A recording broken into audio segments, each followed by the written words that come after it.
सुहेल अफरीदी और शहबाज शरीफ साहब की मुलाकात हुई और मुलाकात के बाद सुहेल अफरीदी साहब ने मीडिया से गुफ्तगू करते हुए कहा, उन्होंने सबसे पहले तो ये कहा कि अगर मेरे बस में होता और ये मेरी कोई आप ये कहें कि अगर मेरी ये नौकरी की ज़िम्मेदारी ना होती तो मैं कतन कभी भी इमरान खान के किसी मुखालिफ से नहीं मिलता। सुहेल अफरीदी को अकोमोडेट करने के लिए, फाइनेंशियली उनको बेनिफिट देने के लिए 3 से 4 ऑफ़र्स हो चुकी हैं मुख्तलिफ ताकतवर लोगों ने।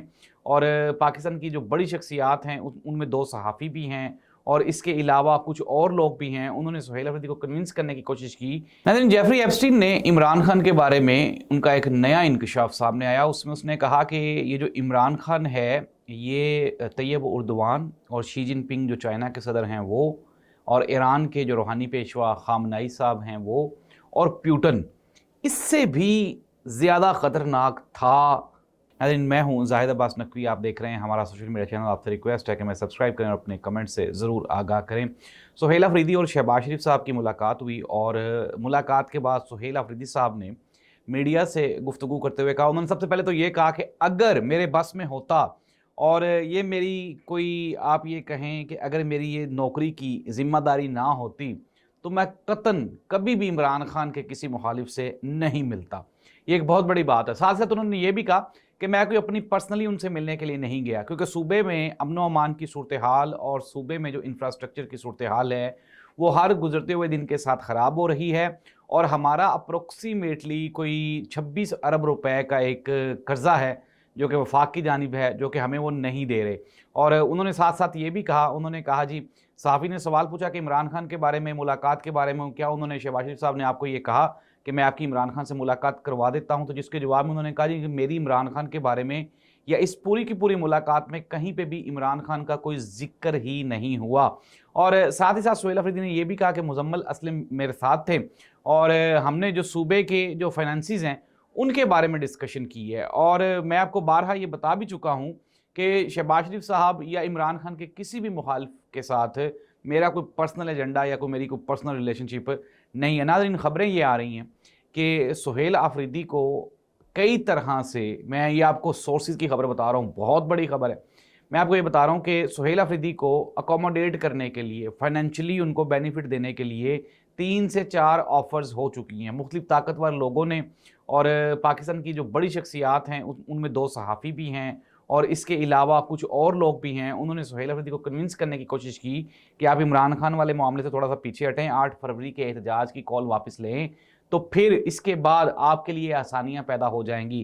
नाज़रीन, सुहेल अफरीदी ने यह कहा, उन्होंने कहा कि मैं आज जो कुछ भी हूँ सिर्फ़ और सिर्फ इमरान खान की वजह से हूँ, पाकिस्तान तहरीक इंसाफ की वजह से हूँ और इसलिए हूँ यहाँ पे इस पार्टी में हूँ कि मैं ISF का हिस्सा था, इसके अलावा और मेरा कोई स्टेक नहीं। और अगर मैं अपने लीडर के खिलाफ या अपने लीडर के साथ कोई बेवफाई करता हूँ, कोई बदगुमानी फैलाता हूँ, तो ये मेरा जो मनसब है, ये जो मेरी ईमानदारी है, उसके साथ चीटिंग होगी, फ्रॉड होगा। नाज़रीन, सुहेल अफरीदी ने, अगर हम सुहेल अफरीदी को देखें तो इस नौजवान के जो जूते हैं ना, उनके ऊपर हमेशा गर्द आपको महसूस होगी, दिखाई देगी, नज़र आएगी। वजह क्या है कि फील्ड वर्कर है ना, फील्ड में जाता है, अपने लोगों के लिए परेशान है। और सुहेल अफरीदी ने साथ ही साथ नाज़रीन ये भी ऐलान किया कि 4 अरब रुपया तो क्या, मैं अपने सूबे के लोगों के लिए जिस हद तक भी जा सका उस हद तक जाऊंगा।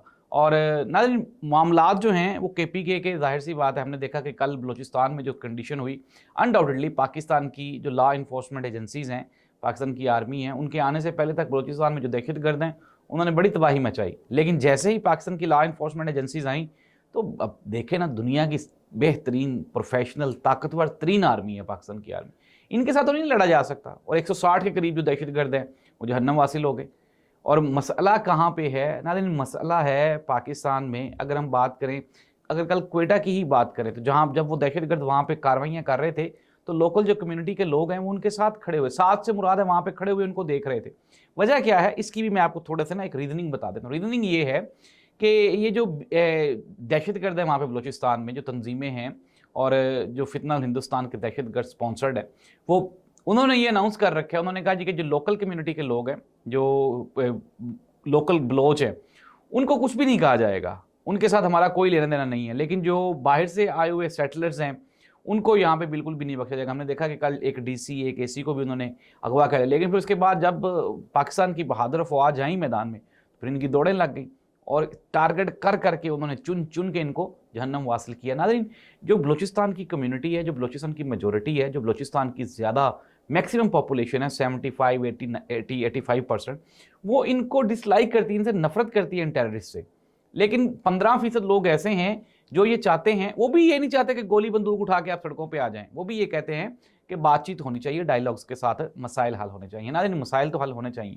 ہم نے دیکھ لیا کہ کس طرح سے اس پاکستان میں ابھی ریسنٹلی اگر ہم پرسوں کا ملتان کا واقعہ دیکھیں تو وہاں پہ بھی جو ایسے لوگ کئی جن کے ساتھ جو ابھی تک عمران خان کے ساتھ جو کھڑے، مخدوم جاوید ہاشمی صاحب کی میں بات کر رہا ہوں کہ وہ عمران خان کے ساتھ کھڑے تو ان کے گھر کے اوپر دھاوا بول دیا گیا۔ وجہ کیا ہے یار؟ ان کے معصوم سے ان کے پوتے کو ٹارچر کیا گیا، ان کی فیملی کو ٹارچر کیا گیا، گھر میں پولیس والے داخل ہو گئے۔ یہ وہی مخدوم جاوید ہاشمی صاحب ہیں جو کہ خواجہ سعد رفیق صاحب کے روحانی والد ہیں، جو کہ کئی سیاستدانوں کے آپ یہ کہیں کہ استاد ہیں۔